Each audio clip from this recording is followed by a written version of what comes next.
The first Tremors is a classic horror movie. The plot revolves around two handymen that work in a secluded town. Well, one day they meet this lady who is doing active readings on seismic activity in this small town. And more or less she's there is because this town is infested with grabloids, which they name these in the second movie. And these grabloids are basically big giant underground worms that go through sand that have other smaller but giant worms in their mouth.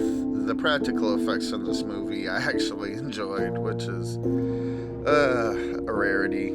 And eventually the town folks all meet up and then they have to survive the grabloids by going on the roofs of their buildings, and then they realize as the movie progressed that these worms are actually getting smarter, so they're adapting, which is pretty cool. But because they're adapting, they realize, hey, we gotta get out of town. When they try to get out of town, some shenanigans happen, and they're kind of stuck on this big rock, and from there they have to fight the grabloids. This movie is pretty good, and that is literally the end of the movie. Short summary. So my review of the first Tremors is the comedy is a little meh. I'm pretty sure it's a comedy horror movie, but it's a little meh. I laughed at some parts. The practical effects in this movie, and I like how it felt like they really actually did this in sand instead of a set.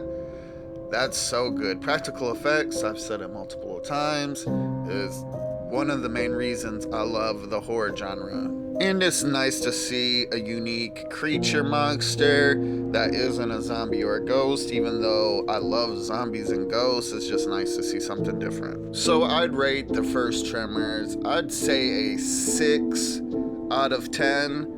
It's actually a pretty good movie, and the practical effects and the set play are just phenomenal. That's what really, for me, puts this movie up there, and it's kind of original, even though now there's tons of worm horror movies, but back then this was the OG. I definitely think Tremors, the first one, is worth a watch. I thoroughly enjoyed it. It was a good, fun movie, and having all 7 movies in your collection is not a bad thing.